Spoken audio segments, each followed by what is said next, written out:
So, hi everyone, here we are again. This is our special guest interview with Daniel Merriam. I am absolutely thrilled and delighted to be interviewing Daniel. He's one of my all-time favourite artists, and we have a very small invited audience for this guest interview. I've invited just hand-selected regular visitors to our broadcasts. And this one will be recorded. It's not going to be live streamed as we normally do. It's going to be recorded, and then it's going to be the feature interview in the ART360 Magazine. So some of you who are watching, welcome to the ART360 Magazine. So welcome, Daniel. So lovely to see you all the way from Sausalito. Thank you, Lesley. I met Daniel only really in person for the first time at Christmas, which was a huge privilege, and I went to his gallery in Sausalito on Bubble Street. Prior to that, I had purchased a piece of Daniel's work about 20 years ago, the first piece I purchased. I've become addicted slightly, as you know, slightly since then. But I purchased the first piece about 20 years ago. And it has travelled through houses with me, and it's always the first piece of artwork I hang, and then I hang all the other artwork that I've collected since around it, and I absolutely am a massive fan. And my husband has commissioned Daniel to do drawings for me for special birthdays and such like. So I'm thrilled and delighted to be having this opportunity to speak to him live from his studio. Well, we'll have a conversation about that. We're actually live from Daniel's home today, and there's a reason for that, with some of his amazing work. So some of you I can see have been looking at Daniel's website, and we'll have a little look at that in a minute. But I think it'd be really good, Daniel, if you could just set the scene for us. If you could tell us how it all started, how you made that first piece of work, and where that all the inspiration came from. Well, I think the first inspiration was more. It was a form of play. So when I was a kid, and my siblings as well, we were particularly in the wintertime in Maine, shut indoors, and had to find ways to entertain ourselves. I've got two kids here in the room with us now, and they're doing just that, where they're just resourceful. They find things, they work with it, materials. They get more shelf life from a paper bag or a cardboard box than a Lego set. You know, the Lego set they'll put together in an hour, and then they have to come back to it 6 months later and make something new out of parts that aren't meant to go together. But a cardboard box, they'll work with it, cut it, shape it, make forts, make things, and it's never ending. So I had that inclination, which may be genetic, maybe partly environmental, and that was how I started, working with my hands, and started to delve into what I didn't understand was iconography. And as I guess when I was about 5 or 6 years old, my parents started bringing us to local art exhibits, and we were very fortunate to have some amazing art in our community in York, Maine. Because we were in a coastal region north of New York and Boston, a lot of the best artists in the country were exhibiting at that time, and there was some very, very finely done work. So I was exposed to that and was so impressed with what these artists could do. I set out to meet the challenge. There was a rivalry, there was an excitement to it. I thought, a human can do that?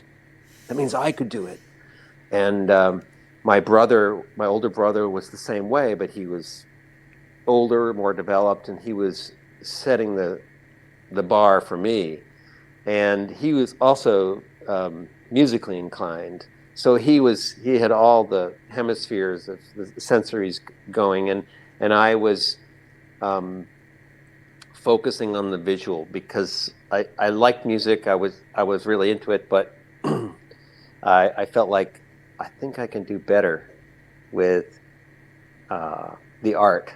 And so I also had a cousin who was around the house a lot playing, and my older brother and cousin were the same age. So they were kind of like, you don't have it. And I'd be like, I don't know, my dragon is better than your dragon. So that rivalry is still going on today with my brother and I, and it's an interesting dynamic that we've had an ebb and flow to. But that was the point at which I got this orientation about art, and it was this activity. Eventually, became to realize that maybe it's going to need to be my vocation.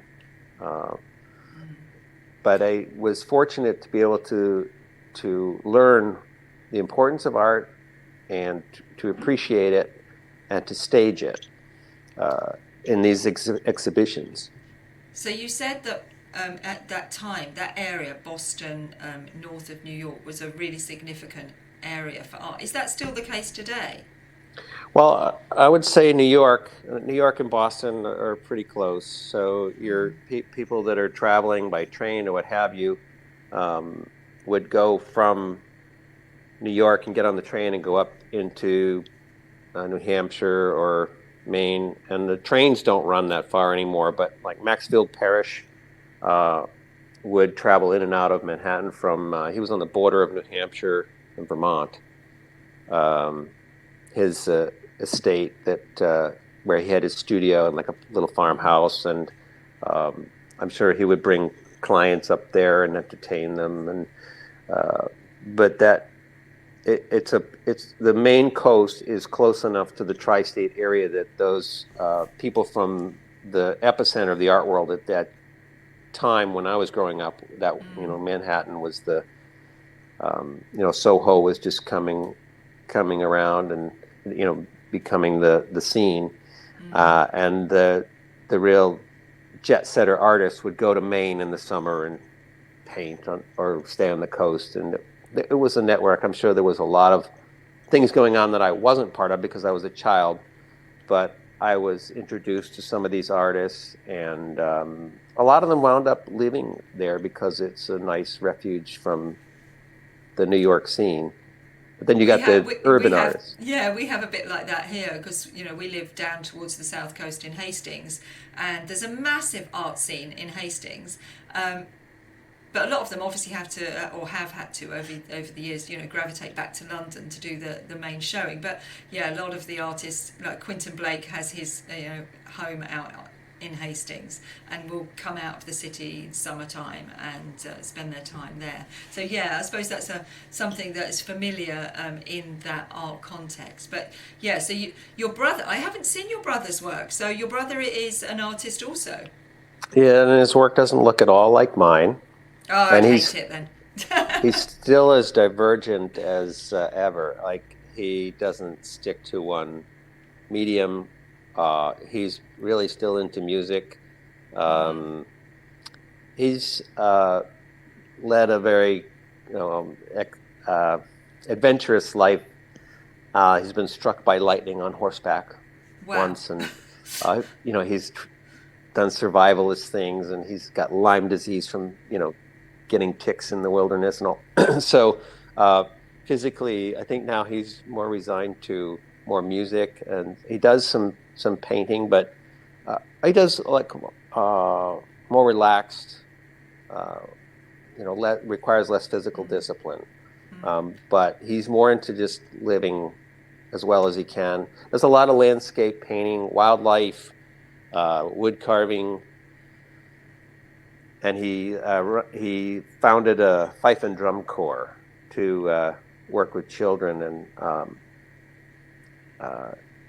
so he's very involved in that. Which is he writes these compositions for the fife and drum.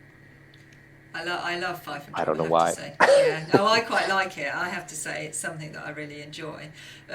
So that's interesting. That. We'll always have someone who kind of spurs us on, someone who we look up to, someone who we have a little competition with, that keeps us going, moving forward. And I'm intrigued. Do you have other mentors in your life? Have you come across other, on that journey to where you are, hugely successful artist today? Have there been other significant people? Well, there are people who have really influenced me at a young age to give me that start and that confidence. The person I mentioned in one of my books, Jacob Lefaria, was one of my high school English teachers who took a real interest in me when I was a teenager. He saw my potential, and he got me to do a series of cartoons which were actually on alternative energy, because when I was in high school, that was the thing like it is now. It kind of went away and has come back. But I had done quite a number of cartoons on the subject of energy and other subjects as well that he brought to publications and got published. And he entered me in a national competition that involved over 500 educational institutions into this journalism contest with my cartoons that had all been published, which met the criteria, and I won first place in this journalism contest. And so basically what he was teaching me was the power of the pen, the message of just simple gestures. On one hand, he saw this kid who could do all these complex drawings, really, the composition and the craftsmanship was off the charts for a high school kid. But just give me a simple cartoon sketch on a subject and watch what it can do. And so he actually was the first teacher or person to arrange a student exchange with the Soviet Union. And he wound up being a teacher in India, and then he wound up dying back in Maine from a bacteria he picked up in his stomach in India. But he's one of my heroes in terms of, he saw this child and said, somebody needs to embrace this kid and show him. And the way he was thinking was, somebody needs to embrace children from Russia and America and put them together and get these cultures to realize that we share all our interests. It's, this division, the Cold War was, and so for a high school English teacher to take that on is profound. And my career, he got to see unfold, and it's one of the things that gave him great satisfaction, to come to my exhibits after having, seen this 14-year-old kid, and he put a lot of energy into that one thing because he saw what it could be. I think there's a couple of things that kind of pick up from there. One is your brother and he have both suffered from adventuring. Stay where you are. Don't or move. Live well and live well. Stay put in Sausalito. And the other is you always need someone, don't you? Yeah. I've lived dangerously too, and I've had a few injuries from doing crazy things because I wanted to just do everything. I wanted to leave no stone unturned. No. There's this gregariousness to being an artist. You've got to have a lot of nerve to put yourself out there. You have to be really brave and really courageous, because if you're not or foolish, brave or foolish, or vulnerable, because you're trading in emotion, and what you're doing is telling a story, as you say. It's a powerful narrative that you're working in. If you haven't lived a life and you're not prepared to be vulnerable, you probably won't reach the edges of what you're capable of achieving. And like you were saying about, I think the whole coronavirus has shown us that we're living on one planet. We're all living and experiencing something, as a united people, and we've all got something valuable to share with each other about that. I mean, I know we were just talking earlier, just before we came on screen, about why you happened to be sitting in your studio come home above the gallery now, because of the looting and the disturbances that were happening in America over the Black Lives Matter, and it shows you that, you know, we've been experiencing things here, but we hadn't experienced that. I don't think we've had some protests, but it hasn't been scary or violent. So you know, that's another thing that we're sharing as a planet, and sharing these experiences. Yeah. So as an artist, I think I can only speak for myself, but I think most artists are sort of they're introspective and they're analytical, and they have to have this sort of multidimensional approach to surviving in life. So when they look at a landscape, they see the clouds and what they're doing. They see the colors, and they see the difference from one time of day to the next. And so they have to have all these abilities to adapt, like a primitive person in the wild would have to have sort of an awareness, an level of observation to everything that could impact them in the forest or whatever. And our culture has grown to become more dependent. We eat packaged foods. We don't know how the engine under the trunk drives the car anymore. We don't change the oil. But artists don't have all those benefits. You know, that you don't have a template that helps you live life. So as you watch this go on around you, you find yourself with these survival skills trying to adapt, but you also realize that you see the event different than other people. Even journalists who put all these things in categorical boxes and pitch it in certain ways. I mean, can anybody be holistic and look at the whole picture? So why I'm not in the studio is because we've been in the throes of all these events, and one of those was the protests, which some turned into riots or looting in the surrounding cities, and we had one that was predicted, and we were warned that it very well would come this way through our district. We have a retail district here, and that the galleries and businesses, area car dealerships, everything were warned to board up or, you know, take precautions. So everything that I had, you know, one morning, all my artwork that's stored here in my studio and in the gallery had to be moved to safety, or I had to, you know, in a matter of a few hours, get to the lumber yard and myself get enough plywood to board up the front of my building. So my only option was to just get a truck and start loading everything into it myself and take it to a safe place, which was you know, to look at the state of the world, which I've been reflecting on with my art my whole life from different perspectives and concerns. Now I'm boxing it up, loading it in a truck, and hiding it. Yeah. Wow. It's probably more like what would have gone on during World War II. Yeah. And has gone on in other situations throughout the world at times. It always goes on, but here we were, you know, I was living that moment, and it's very sad. It was a very, very sad day. And when things passed and it was okay, I was very happy. And I think that was it gave me a new perspective. I wasn't sure where to go with what I do, what I should contribute as an artist, but I do think I'm forming a resolve for some kind of direction to the work, or what the importance of the work is. I mean, there's going to be something that changes, and if nothing else, I'm just going to try harder than I ever have to make it everything it can be.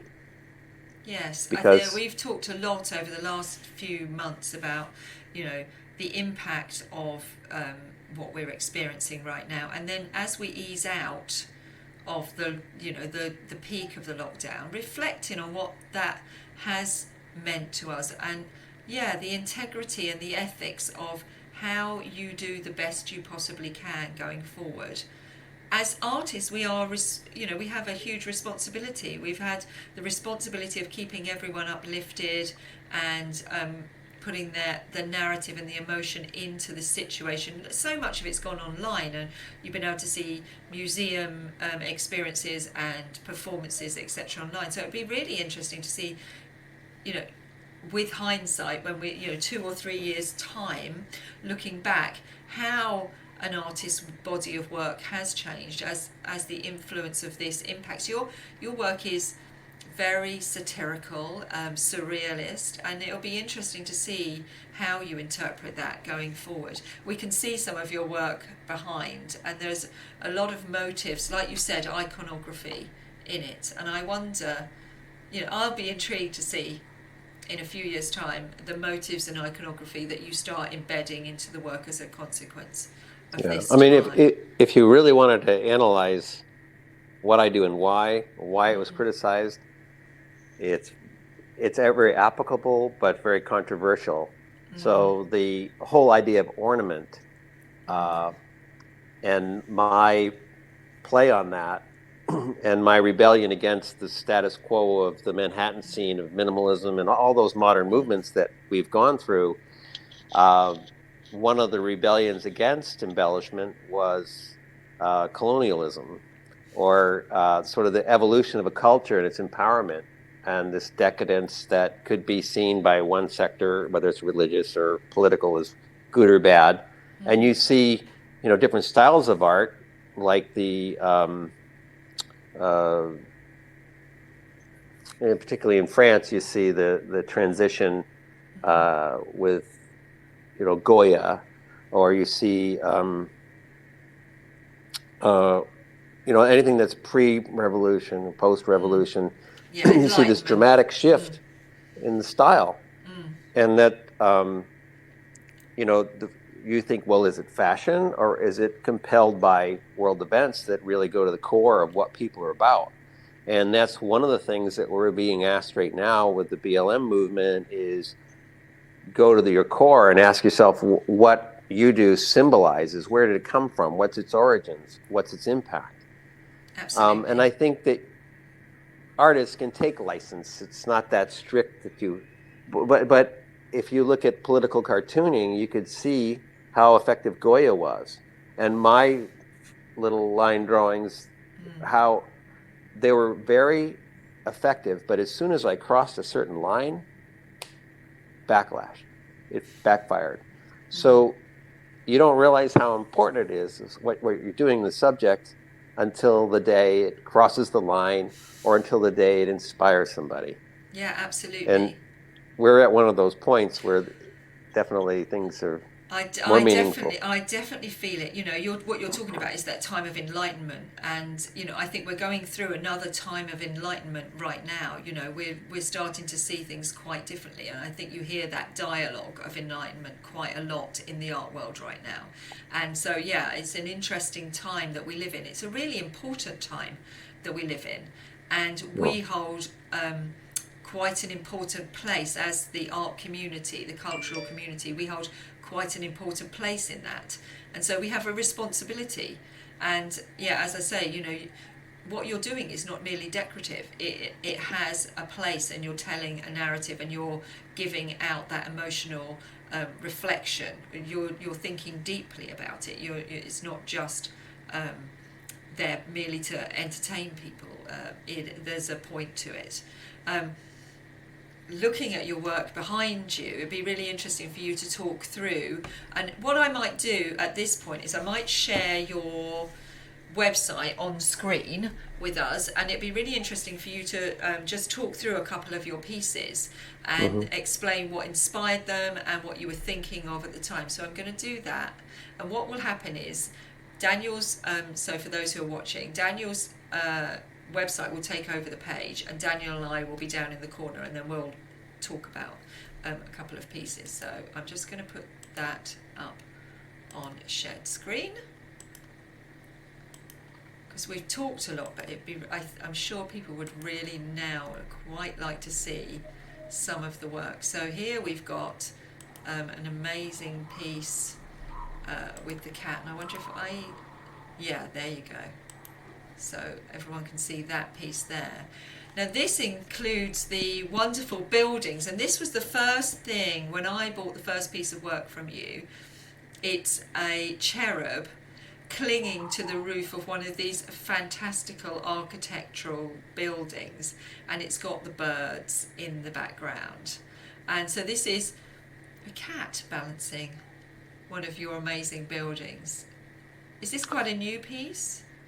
Oh, it's a few years old. But I would say it's a later work, and it's in the acrylics, which I some of my fans may know, as I've explained many times, that I used to do primarily the dry brush watercolor, and when they stopped making. Can you explain what that means, dry brush watercolor? Could you explain what that means? So most people think of watercolor as you wet the paper and then you apply the paint and it spreads on its own in this kind of natural spidering manner.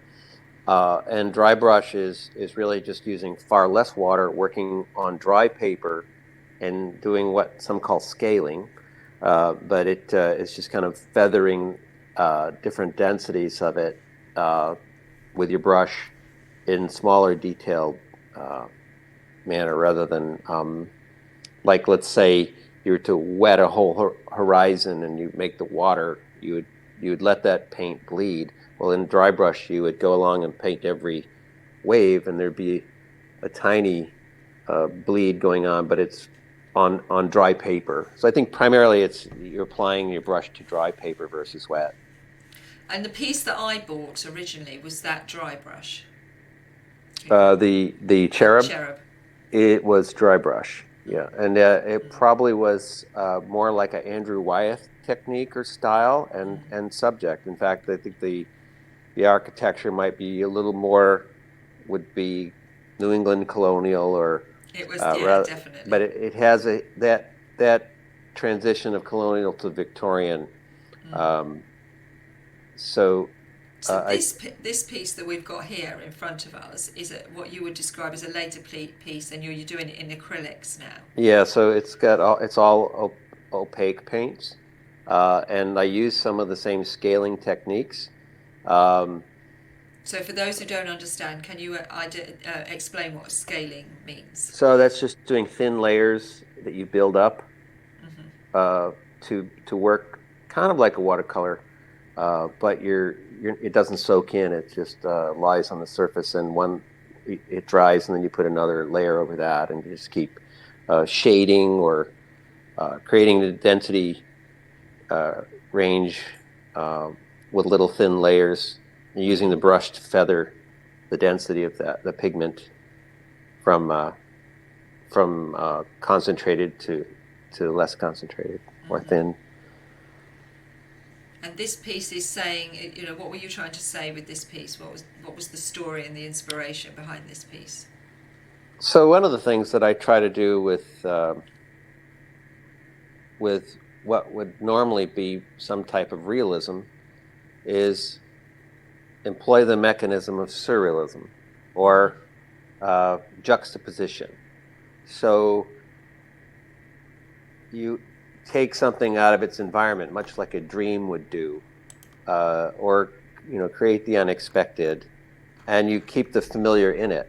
So that gives people these sort of bearings of this equilibrium, yes, but then this new look or precarious, or just a different thought.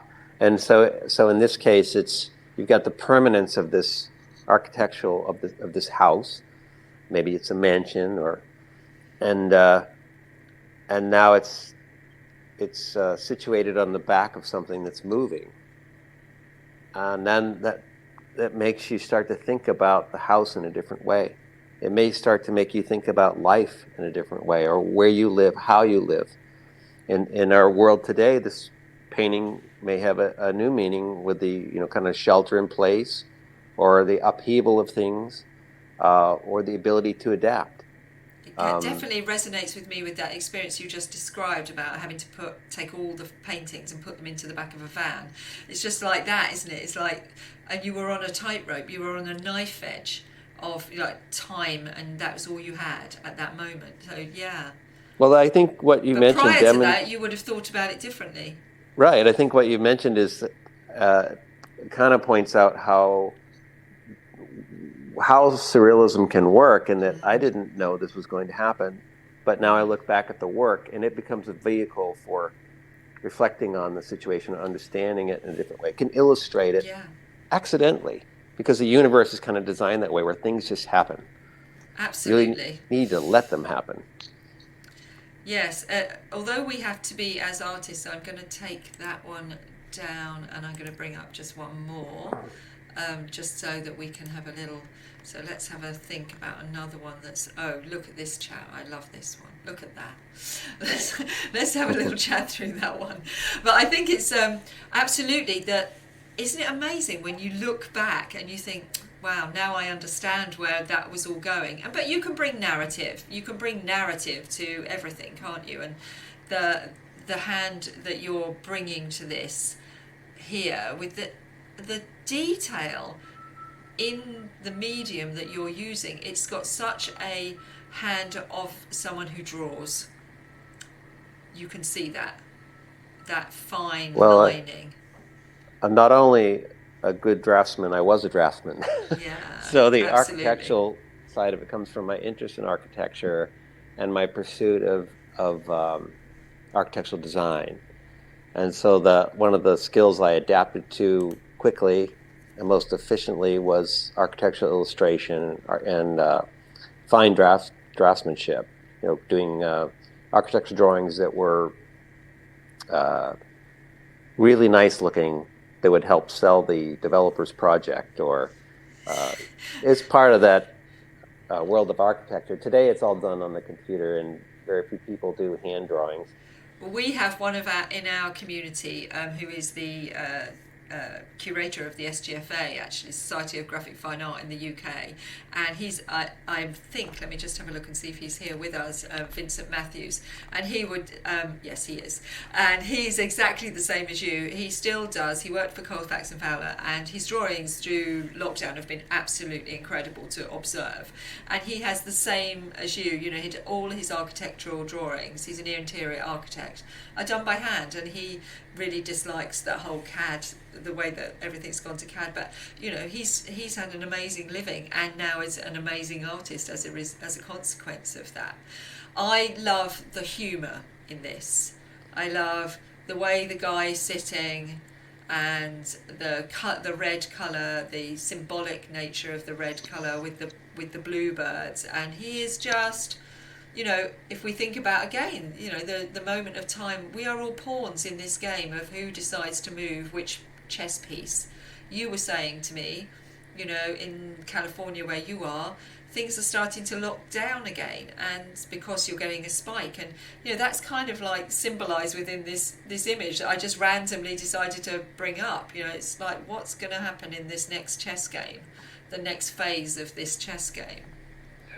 Well, we can't really say what was in my subconscious when this evolved. I can speak to what I was thinking or intending or scheming to accomplish here. And then after it's done, you can kind of think back to, I kind of knew that there would be a situation that this would apply to. I'm not sure exactly how, but I could see it coming.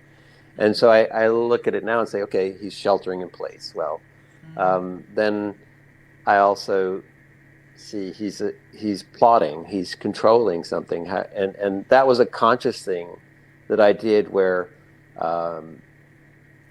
he's sort of baiting the birds to become very comfortable and complacent around him, yet he's kind of a cat. So cats and birds, we know what they like to do, and I think you could find any number of sort of geopolitical scenarios that could, as a template, you could lay them over this situation and it would be applicable. We always bring, as the viewer, we bring our own stories to these things, so when a lot of artists don't like to put titles on their work because they want you to have a complete open opportunity to bring your own narrative and your own perspective and experiences to them. But you do put titles on your work, don't you? I do, because they're my children, and you want your children to have a name. Absolutely. But you don't want your children to be defined by what the name's associated with. So there's certain people you might not name your child after because they're just not popular. Yeah. So you have to be careful with the title, because you want it to have a name, but you don't want people to get some preconception or to fixate on the title as the sole meaning for the piece. So I try to pick titles that are, kind of lead into some thought, but don't. So what's the title of this piece? Do you remember? This is called The Strategist. Yeah. Yeah. So absolutely, be slightly ambiguous with the titles so that people can still bring quite a good level of their own story to the piece. And as you say, don't fixate on something that disturbs them and then moves them away from the power of what you've put on the paper. So Jane has actually said, is it significant it's a white house? Because a lot of them are white, aren't they? This one's actually not white. It might look white in your image, but it's more gray. Yeah. So are the house colours significant though? That you choose? It's more just the way light reflects off of it. They're not symbolic in. I grew up in New England, and it was a popular color because it was whitewashed. It was easy to do. It was practical. I'm not sure technically why a lot of houses were painted white, but I think it was just pigment is expensive, didn't exist. So a lot of the farmhouses and Victorian homes, big houses, were just painted white, made it simple. And there were different periods in history where people started introducing color, and a lot of times it had to do with what the paint industry offered. I was just about to say that. Isn't that funny that, I remember after there was a Japanese, there was an explosion in Japan, wasn't there? And that's where all the paint's made. And so after that, we all started driving white cars because there was no paint. And then everyone was like, oh, I really love white cars. White cars are the thing. And the whole advertising industry convinced us that it was an important decision to choose a white car. It was absolutely nothing to do with the fact that there was actually no paint and you couldn't have a different colour car. Right. And that's it. It is driven by what's available sometimes. But there is a lot of symbolism within the choices that we make, whether that's subconscious or conscious. Yeah, so to me, it's just like a frosted cake, like a wedding cake. Very happy. The high contrast, you can get nice dark green trees contrasting a white trim or siding. But I also love to go into other palettes. And right now I'm working on a painting that, of course, has a house in it. And I haven't decided what color the house is going to be. It's very tempting to do white because it's quite striking against the background. But maybe I'll want to do an olive. We've made you think now. We're like, someone's going to ask you. Yeah, you've affected my decisions. We've now had an impact on what the outcome might be on the colour of that house. So there's quite a lot of questions down here, so I think we might move on to some questions. Yeah, I think we might move on to some questions. The first one is from Sophie, and I'll invite Sophie up onto the screen, see whether Sophie would like to come and join us, and she could ask her question herself. So where are you, Sophie? Oh no, Sophie's had to go. So Sophie has young children, and sometimes that can be quite difficult. So we'll ask Sophie's question. So where do your ideas come from, and what living artists inspire you?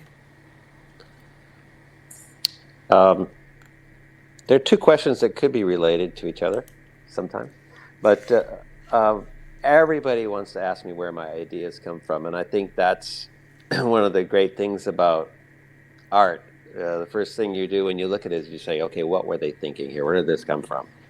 And that's what the artist wants you to ask. If you answer it, they may be happy with your answer or not. Similar to the putting the title on, isn't it? Yeah, but I think it's a combination of things. So you have this, real world events or things you idolize, and your mind boils it down to icons that you or me find important. And then you have to decide where you're going to invest your time as far as what you want to capture. And so you might first start playing into what you think people want, or somebody paints a sailboat and somebody bought the sailboat because they own a sailboat. And so your idea now is, I'm going to paint more sailboats because people will like them and I'll sell them. But then your sailboats don't have the same luster in the second one and the third one. And you realize, got to go back to the well. People pleasing is never a good idea. You can never please all of the people all of the time. So Well, it's best usually just to do something from the heart. it's a yin and yang. It's a tug of war. So if you were to just go off the deep end, indulge in this esoteric ideas and go into your subconscious, you might give yourself nightmares. You might produce a bunch of things nobody would ever want. And then you realize there's a value to having the audience. Absolutely. To tell you whether you're onto something. And then you've got to remember that where it came from was you. So you just need to use them as a gauge and have this relationship like a performer and an audience. If people don't like the music and they walk out of the concert, is it worth doing? You something. Yeah, so the ideas come from the subconscious and how they interplay with the world. Some people are wondering, well, how can you be so imaginative? How can you visualize that? And that's kind of a different, more mechanical question of how did I foster this ability to have a movie reel going on in my head where I can see things at will and turn, I can turn things in perspective without having to calculate. It just comes natural. And I think some people have that ability to different degrees. And I think in your development, depending on how you grow up and what you do to survive or what you habitually do, you strengthen. I feel like I strengthen that skill to the degree where I am at. Constantly you're honing all the time, aren't you? And that's the thing about, we can only see how far we've come when we look back on that journey, and you have to keep on going. I watched a film the other day about some people who were over 100 years old, and they were like, the only thing they wanted to say was keep on going to the end of the road. Don't stop, don't give up. You just have to keep going and keep. I may have watched that last night, actually. Yeah, it was just an amazing thing to watch. They were just, anecdotes of their thoughts and their feelings. And I was like, wow, we need to listen to these people a bit more. They've lived it, haven't they? And, there's so much to be said for the perseverance, practice, and just keep going. Just keep going. Patience was the other P. Patience. Having patience with yourself as well as with everybody else. We're all doing the best we can, aren't we? Have patience. Patience or forgiveness. You have to be able to forgive your mistakes. Yeah, I was wearing a t-shirt earlier in the week and it said, in a world where you could be anything, be kind. Be kind to yourself and be kind to everybody else, because we're all just trying to do our best, and especially right now. So thank you, Sophie, that was a great question. And so the next question is from Angela. So I will invite Angela up because Angela has lived in San Francisco. So it'd be really lovely if Angela wants to join us. I think I invited her. I did. And hopefully she's going to appear on the screen and she can ask her question herself if she would like to. Because, here she is. Well, I would have done my hair if I didn't know. You look gorgeous, my love. How is everybody? So thank you very much. Good. I just thought, as someone who has lived in San Francisco, it was appropriate that you should ask Daniel. I don't know whether your paths have ever crossed with Daniel. Had you ever been aware of his work? Well, I think I have actually, because I have another artist friend, Stacey Dynan. She lives near Burlingame. Well, actually, she's moved to Redwood City now. And I think she's got one of your paintings in her house. So when I saw your name come up, I thought, hang on a minute, that's ringing quite a few bells. And so I thought, what's her last name again? She's Stacey Dynan. Yes, and she does a lot of whimsical paintings, very, very, well, not like yours. I think yours are very intricate and very detailed, and but she's on the whimsical sort of scale also. Mm-hmm. Yeah, I used to actually live in near Burlingame. Mm-hmm. So I was there for about 2 years, and we did a few of the art fairs and went to Berkeley to do a few courses. And so your question was, yes. So my question, yes. What is the art market doing? So yes. Talk to Daniel about that. Why you're interested in how things are going out there? Yeah, I was just wondering about all the galleries and everything up in Sutter Street or Sutter Street. I can't remember how to pronounce it. Sure. So most of them have had to close. Really? They closed. First of all, everything was closed for the quarantine or shelter in place, and things have been allowed to reopen. Certain types of businesses and galleries are one of those that has been allowed to reopen. But they had a lot of protests and looting and rioting in downtown San Francisco. So most of those businesses boarded up. And most of the retail down there is gone now. I don't know. I haven't even gone in. I wouldn't want to go there to find out what's left or get a report on it. So I'm sure that, I have a gallery in San Francisco that shows my work, and I haven't even checked with them to see whether they're open now or not.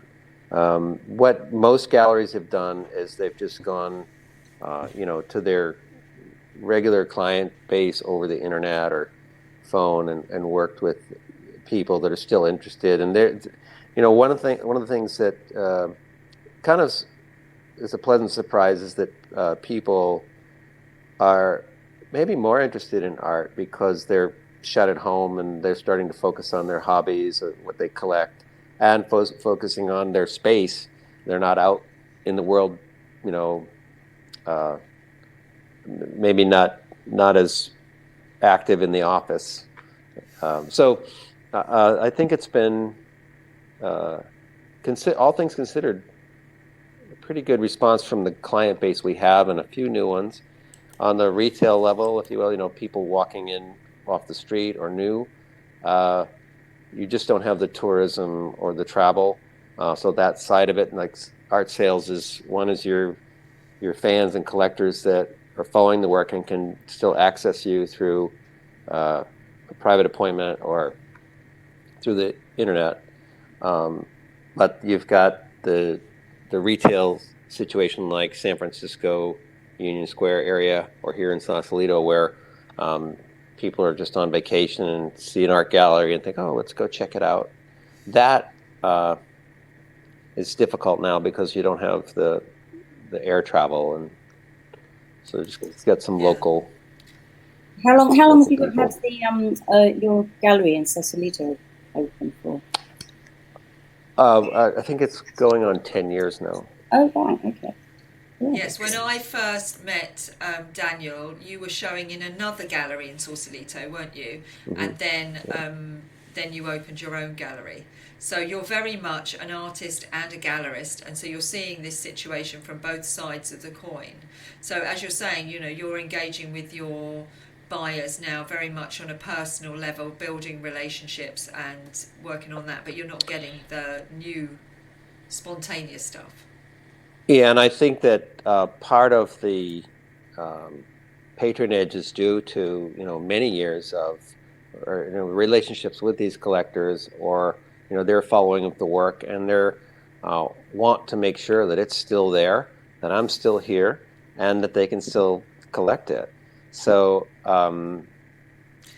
Yeah, we're definitely seeing that, aren't we, Gigi? That here you are getting the support from people who are saying, I don't want to lose you, so I'm going to, carry on. Yeah. Yes. Another thing is there's been a huge windfall for a lot of people. There's a lot of money being pumped into the economy, and certain people are in a position to happen to be on the receiving end of it. So I think you should still expect there could be robust sales, even though unfortunately such large portions of the population are not having that effect. But I mean, it's not a situation where you should just quit. No. And so, our gallery is one of the businesses in town that is trying to put the message out there. This isn't time to give up. It's not an option. I'm an artist. I can't go do something else. I mean, what would I do now? And so when the going gets tough, the tough get going. And other people that are successful that appreciate that outlook will patronize you for having done that. Yeah, definitely. Thank you so much, Gigi. We'll see you soon. So that was great. I absolutely agree. That's something that definitely a mindset that we have adopted here is that we had 24 hours of introspection of like, what on earth are we going to do, and then we just got on with it. And I think that's the great thing. Artists actually, because they have to put themselves off the edge so many times, they have to walk into a gallery and show their work, which can be intimidating. They have to put themselves in a position of gaining an award or being judged in some way. We're doing that all the time, and so you grow quite a lot of resilience. So I see these times and these moments in time as massive opportunities now. I'm like, wow, so what can we do now that's different? And how can we take a lead? How can we be leaders and show people how you can go forward? So no, I absolutely agree with you that we have a responsibility for that. So the next question is from Jane Caudry. Do you have a story in your head for each painting? I have a story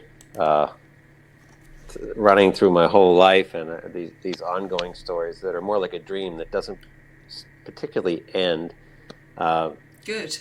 Sometimes I try to form a composition for a piece that has an idea or a theme and a start and a finish, just like you create borders around the frame around the painting.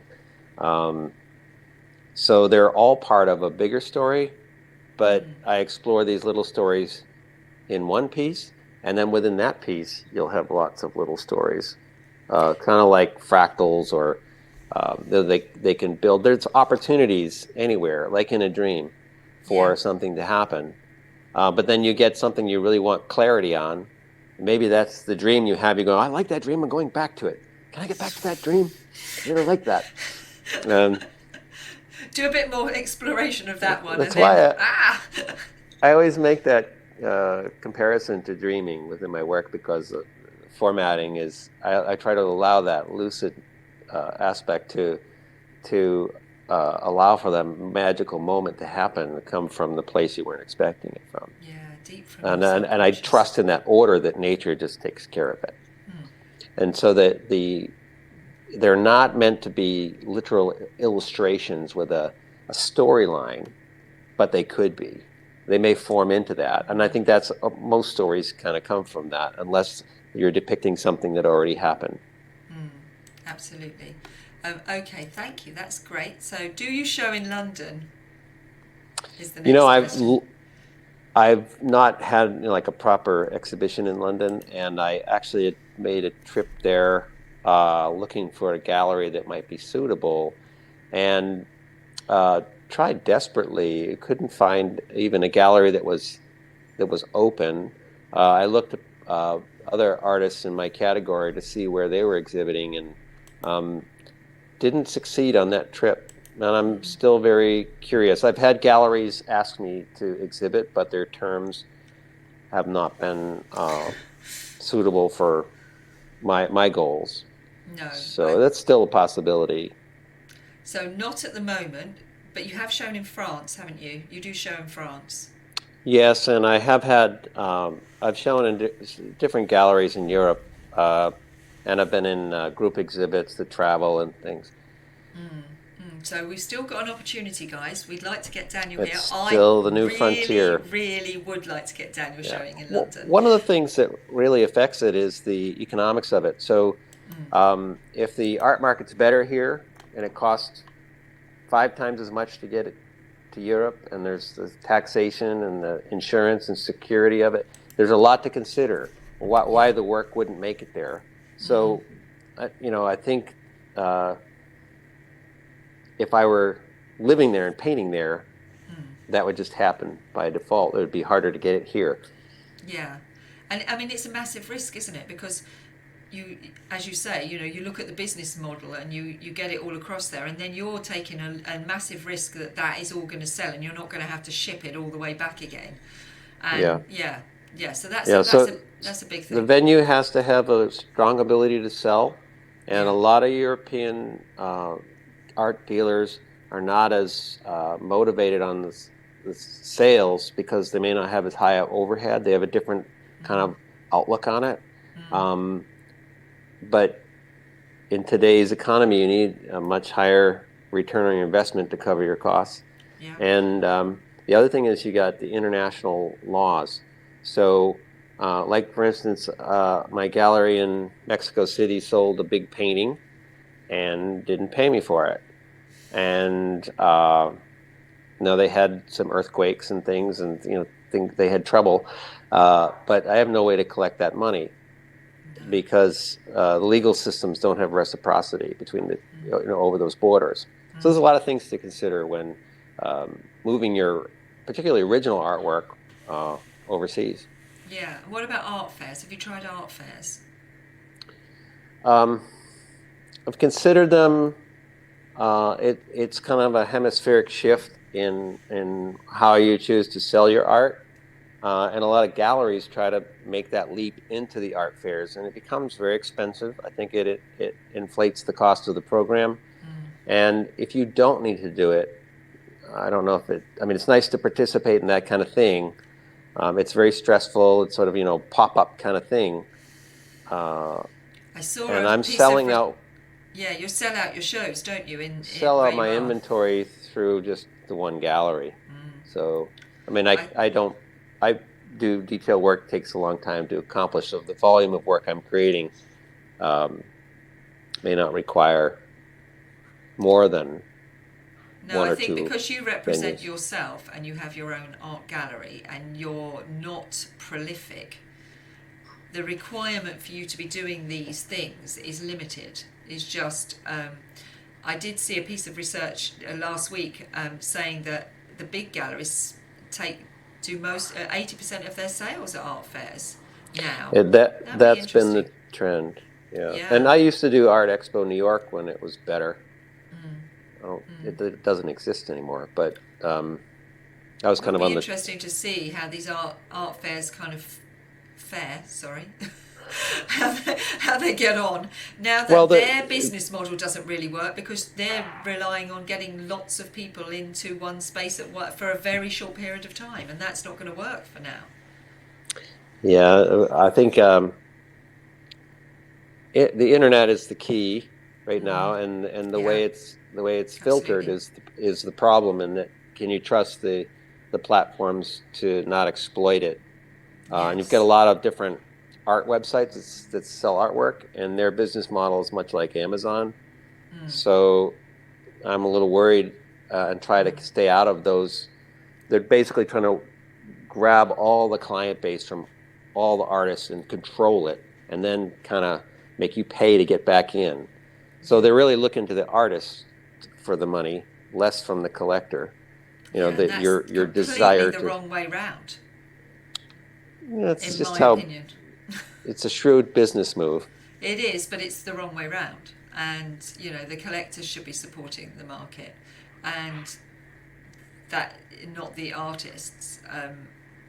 But all these business models will have a complete shift over this period of time, and what is right will rise to the top eventually, as it always does. I'll tell you, I just did some research on a certain large startup that I won't mention, But I looked into their literature that they produced to pitch their investors, and the way they talked about galleries and artists and what they were going to do to them, criminal. Yeah. You know, Unethical. whether they could ever get sued for it. Well, they had enough venture capital that they could have law firms ready to protect them against it.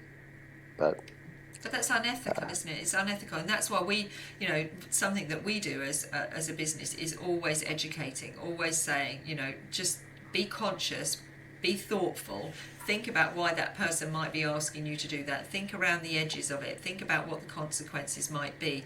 Because a gallery says to you, oh, you can pay me £500 and show with me and I won't charge you any commission, very often means that they've covered all their costs and they've got no inclination or any drive to actually sell your work after that.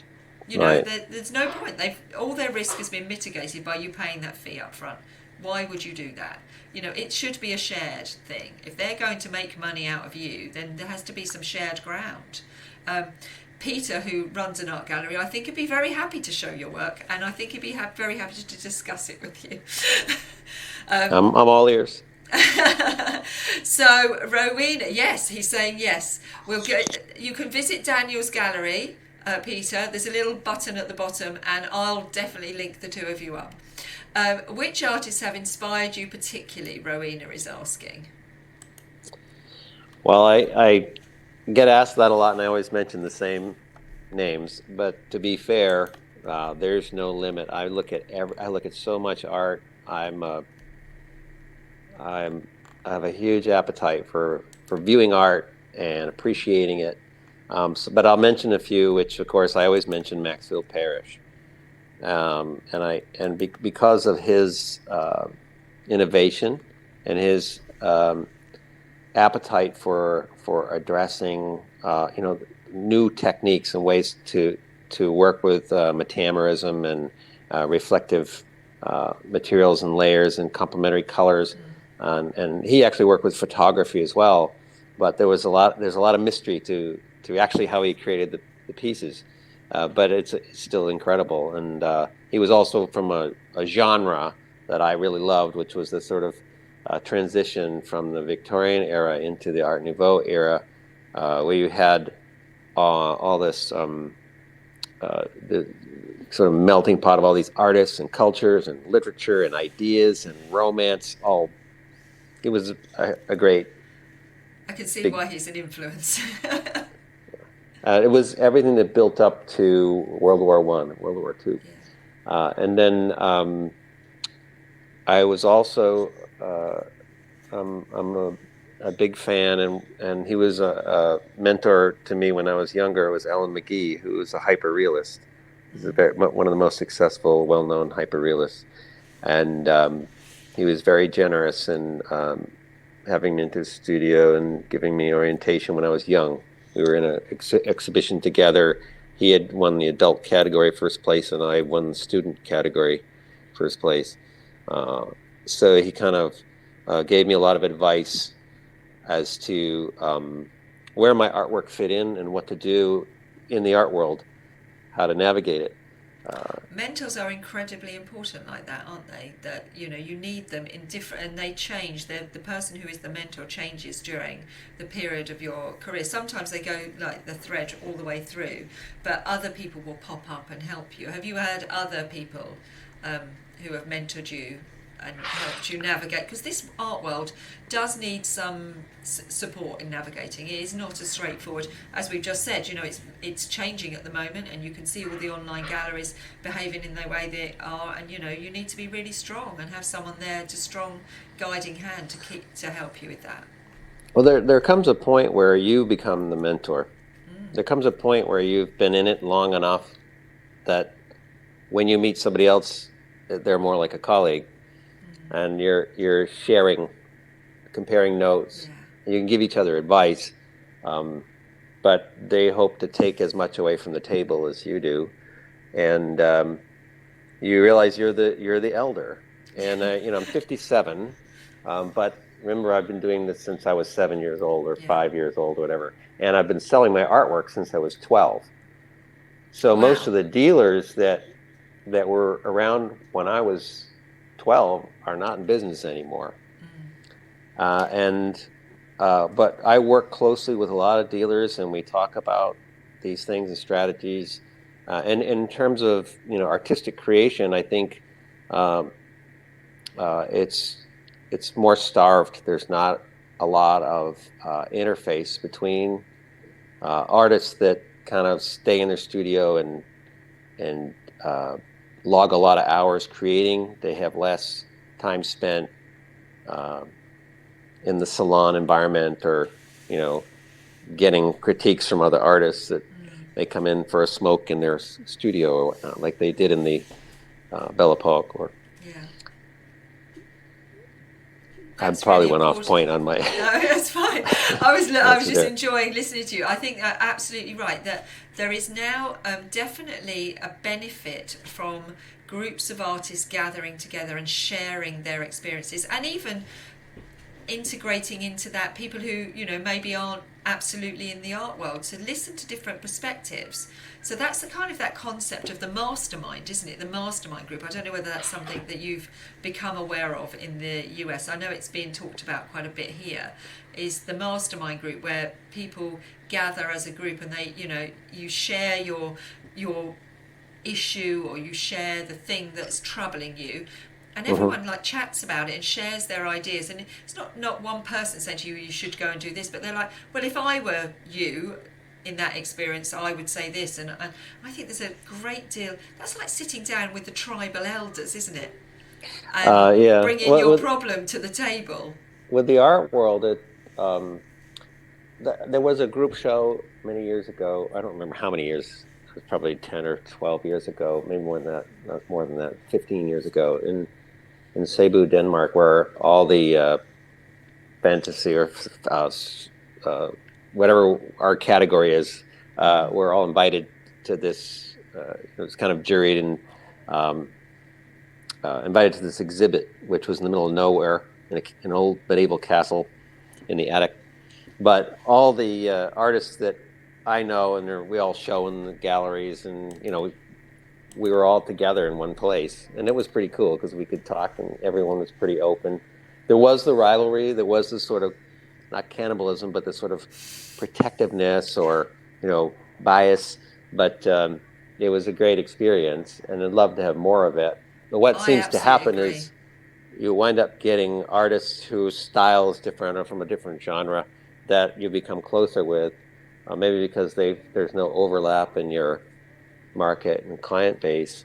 So that's a massive opportunity, isn't it? There's a massive opportunity there for artists to do that, because the pure Sophie's saying pure art camp. I absolutely agree. I do think that there is a massive opportunity for us to all talk together and share the power and the benefit of a shared experience, and share those. Very valuable. And I have a artist friend who's one of the Dale Turbish is one of the best landscape painters alive, and I talk with him at least once a week, and we get really deep into it, and a lot about technique and politics too. But it's as somebody who you can relate to, that no one else in the world understands. So we're like brothers. I'm a great one for going deep, and I'm always being accused of, you had to go that deep, did you? I do like to go quite deep. Please forgive me. Yeah, please forgive me. I do dig deep and start to unpeel your soul. I think I've been all right today. I haven't gone too deep, because I know that your artwork is, I'm revealing you to a new audience, and I think that that's an amazing thing, and I'm very interested in what their questions for you are, really. So Fran is asking, so we could invite Fran up on the screen. I wonder if Fran's happy to come up on the screen. Let's see, so she can ask you her question. And then we're coming to the end of this, and it's been absolutely amazing and fascinating. I have had the most wonderful hour. There's Fran. I've had the most wonderful hour sitting, looking at your artwork, and having this conversation with you, and I've really thoroughly enjoyed it. So, Fran, your question was? Do you do sketches prior to committing to an idea? How do you work before you actually get to the... Yeah, so the method. What's the methodology? Well, I started out drawing on paper bags, so pencil drawing is the foundation. I can compose without doing a format or sketch, but I tend to do outline drawings anyways to format it. I also oftentimes will do what I call a thumbnail, which is a small drawing, maybe the size of a couple of postage stamps, or anywhere up to the size of a business card, and that's just to get the idea captured. But I could get locked into this phase of sketching and just keep sketching and sketching and sketching. I'll have 100 sketches and haven't committed, and then I'll go to do the painting, and it's something completely different. Oh. We had this conversation yesterday, didn't we? We had a pure meeting, and we were saying you get into this cycle of doing something repetitively because we know that that's really good for you. But when do you know when to stop? You have to know when to stop. It's as bad to know when to stop as just when to start, and when to reflect. And yeah, we were having a good conversation about that yesterday. It's to know where the muse is hiding between the cracks somewhere. And you can be going through your process, and all of a sudden, whoop, the muse just stepped in and took over. That's so it's true. There, but you just need some vehicle to keep you moving, and it probably will come when you stop. And that's interesting because Jonathan Haitley has said in the chat, he was saying, because he's a sculptor, and he was saying, do the ideas ever dry up? Do you ever get writer's block? So that was exactly responding to that. It's like you have to keep going, and suddenly the muse will arrive. I like the advertising slogan. I think it was Nike that says, "Just do it." Just do it. Well, it's like the people who are aged over 100. Just keep on keeping on. Mm-hmm. You just have to keep on keeping on, one step in front of the other. Keep having patience, perseverance, perspective. It's all P's, and keep on going, and you will get there. Wherever artist block to be. Could be either could be lack of ideas or inhibition. You need an idea that's good enough, and you can't really commit that. Okay, so that's the perfectionist syndrome and the people pleasing again. All these limiting beliefs that all of the creatives bring to. So thank you so much, Fran. You're welcome. Thank you. Lovely to see you on screen. So if anyone else has got any questions, do quickly pop them in the question box now. Otherwise, we're going to be coming to a close with Daniel. Thank you so much for being so generous with your time and your thoughts. I've really thoroughly enjoyed it. And the pieces, if you can tell us the titles of the pieces, you've got The Lovely Lady to What Looks Like My Left. I'm not sure who she is. So this is double Dutch, right? Double Dutch, yeah. Jump roping. And that's an original acrylic on board. And the large canvas is a Canvas Unique, which is actually something I do where I take and print on canvas a very light image of a watercolor painting, and then I go back with glazes and color and work back into it and just make it into something with a whole different mood. And it's something that I enjoy doing because I can kind of revisit my composition in new ways, and it's just liberating for me to have that flexibility. The one over here, if I can. These are hard to see on the video, but these are drawings on vellum, so it's a pencil drawing with a little bit of acrylic, and I do those on layers, so it's like a drawing on top of a drawing. Yeah, so those are the three mediums I'm working with. Tip so we can see the full amount of double Dutch. The other way, if you go the other way. There she is. I'm going to lose my mouse here. Yeah, because then we've got a much better perspective of everything behind you. So yeah, these are very much these icons that I'm so familiar with. And And these, the fantastical figures in the back there. Oh, that's just amazing. Thank you so much, Daniel. Thank you for being so generous and sharing your thoughts and ideas with us. The audience have absolutely loved it. They love your work. So inspiring. Thank you for everyone who joined me today. And I hope everyone who's watching this broadcast in the ART360 magazine has loved it. You will have the links to go straight to Daniel's website beneath you in the ART360 magazine. Go and have a look. Give Daniel a call. Go and see his work in Sausalito. I tell you now, you will not be disappointed. I have 4 now. And counting. And every time, and my husband knows that I'm addicted, so it's okay. So thank you so much, and thank you for sharing your time and your thoughts with us, Daniel. And I look forward to seeing you in person again very soon. Please stay safe and give my love to the family, the twins, to Yulia, and we will catch up with you very soon. Thank you. All right, thank you. And I'm going to end the broadcast now. Okay, bye-bye. Thanks, bye.